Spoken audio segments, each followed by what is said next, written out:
slide. Last one, don't forget the modification. Center, higher, lift up, modify, meet, ball, slide. Hold your ball on a T stance. Okay? Then you look at your feet and you say, yeah, is that right foot pretty much parallel to the line or on a line? And you know, it's okay to fudge a little bit so that you didn't get it fully. All right, let's go on. You're on a T stance. We need an L stance. Out on an L, move that ball. Push your opponent away. This is no different from the 10 form as it is for the 24 and the 16. So we should get way better. Way better. This is when we push our opponent away. What do I mean by turn our hips and waist? Can you turn? What happened when you turn your hips and waist?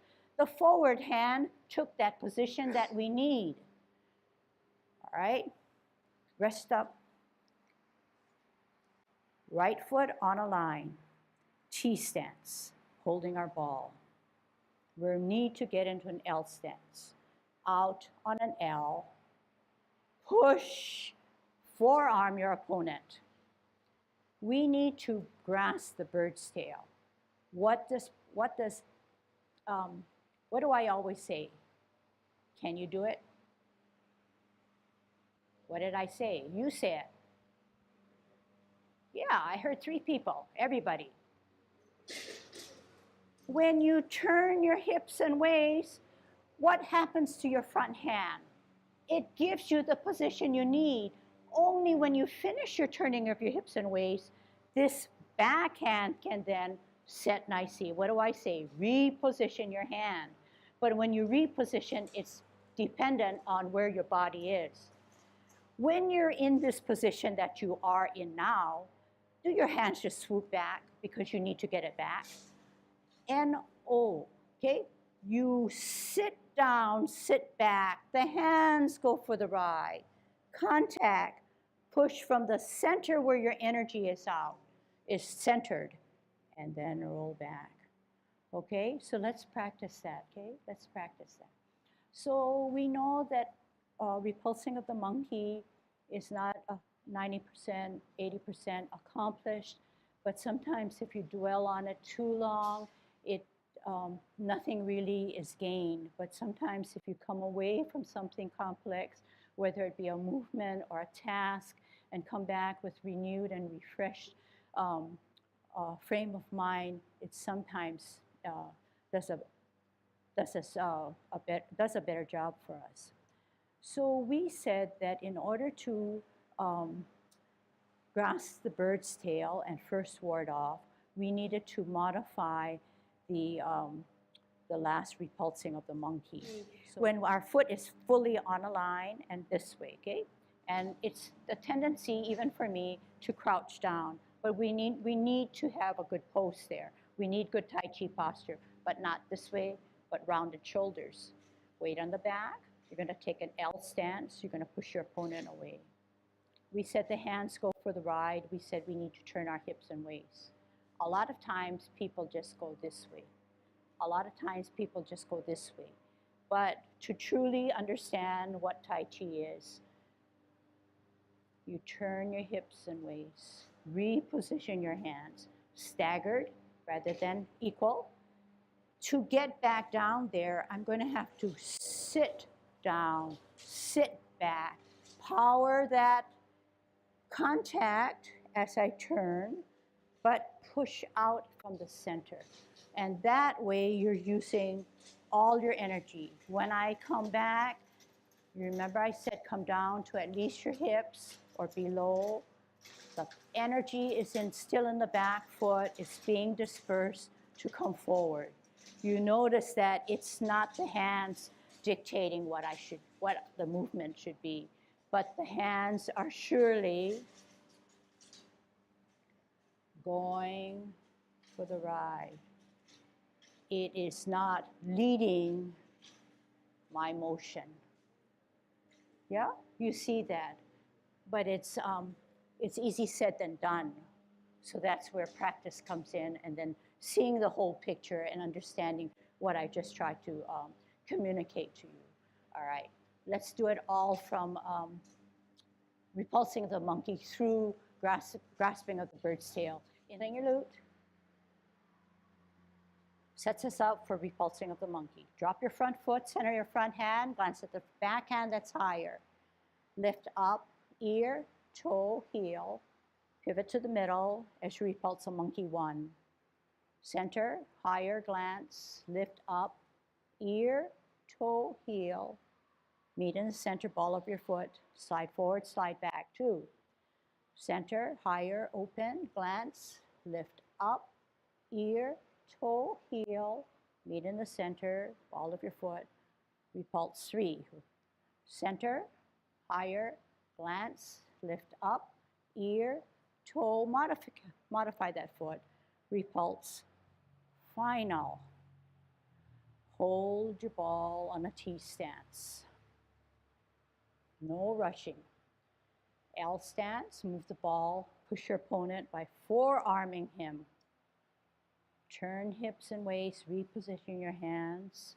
Sit down, sit back, look back.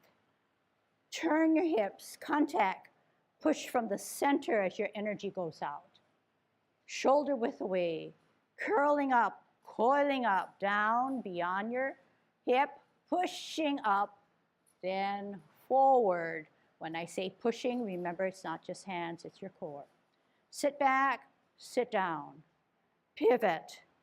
Right hand on the bottom, holding your ball on the T. Out on an L, push your opponent. What? Turn hips and waist, reposition. Sit down, sit back, look back, turn, contact, center, push out. Shoulder width, roll back, coil all the way down below, then up, and then forward. Sit down, sit back, pivot, 12 o'clock, cup. 9 o'clock, two things happen. T stance, cup, hook, look, across your face, out L, turn the palm out, first single whip. Okay, getting it? Yeah, looks good, but good. I think that you're on a good journey. You're looking at detail. You're seeing the whole picture, and you're trying to understand how details help us with the movement of our body, but in a very safe way. And that's the name of the game, okay? It is very demanding because each time we have to be able to hold our body weight and then move. And then move, not only move, but go backwards, okay?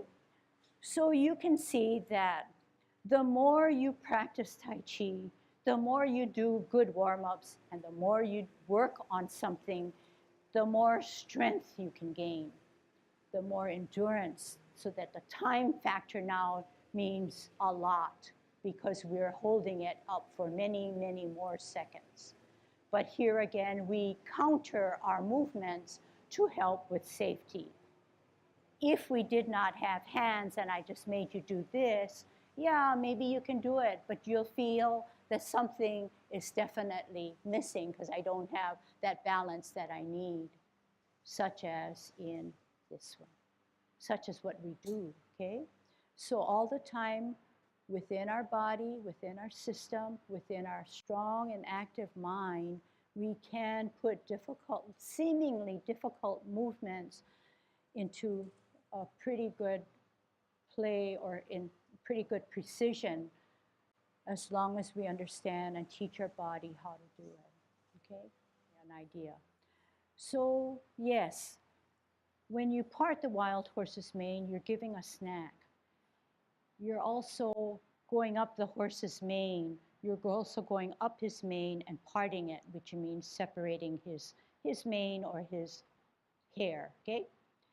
Now, another imagery that we could use, and I would really apply it to the 24 young level 2 as well as my level 3 class, is that if we could use our right hand and open it as if it were a blossom or a bud, and at the final stage, open up the leaves, open up the petal. Can we just kind of think through what I just said, and can we just stand there? I don't need to look at you. You just decide on your own what it means to open up those petals. In doing so, the snack is there in the palm of your hand to the person in front of you. In doing so, it is as if the petal blossoms are now opening. They are evolving, they're opening. The reason why I would like you to have that image is because too often I see many other variations that do not meet the standard I think I want to unify. By that I mean, and it may apply to you, so you need to evaluate your own self, is that oftentimes I see people, I don't know what the best angle is that they're keeping their hand, the snack in their hand, to themselves rather than opening up the petal. The final touch is important.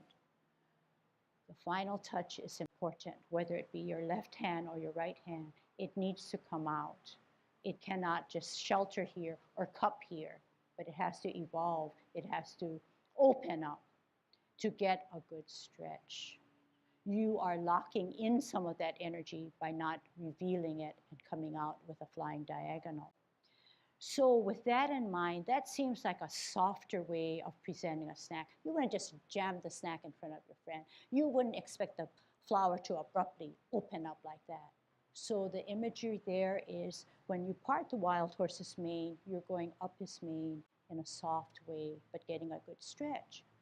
So in warding off, which is different, and to help you delineate and make sure that we know the difference between the two movements, we are then bearing more into martial arts rather than opening a flower by using our forearm to push him away, not going out this way and using not the brunt of our hand, but only our arm is what Ken is saying. So if you can conjure up an image to say that we are being forceful, coming out on an L, pushing him away a short distance, because if we go any further, we're out of balance. And when we push him away, we are engaging our core. Everything that we do, walking, running, twisting, turning, we need to engage our core. We need to engage our core to be stronger. So what a better time than when we have to push our opponent away. When we push our opponent away, it's not way out to get us out of Tai Chi posture. It's just enough to be powerful enough. We then turn our hips and waists. Am I moving my hand? My hand is moving only because I'm turning my hips and waists.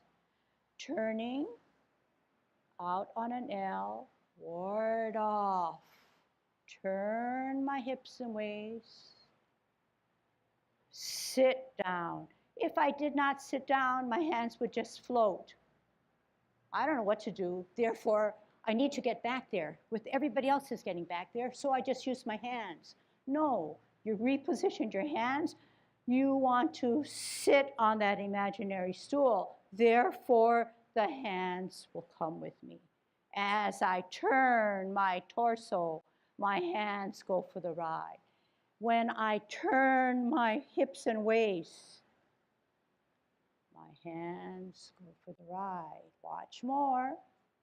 I sit down, sit on that imaginary stool. Where are my hands? Are my hands up here? No, I have the force and energy to sit down. Then what do?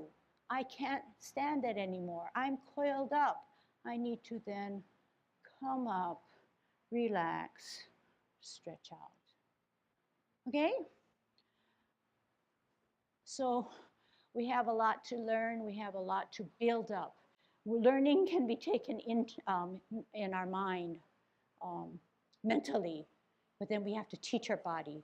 And in teaching our body, I think that's the fun thing, because we're telling our mind, we're telling our body that, hey, my mind overcomes everything that my body needs to do. Therefore, get with the program, gradually get with the program. And that's how we then become powerful within our own system, but we gain a lot of confidence. Okay, very good.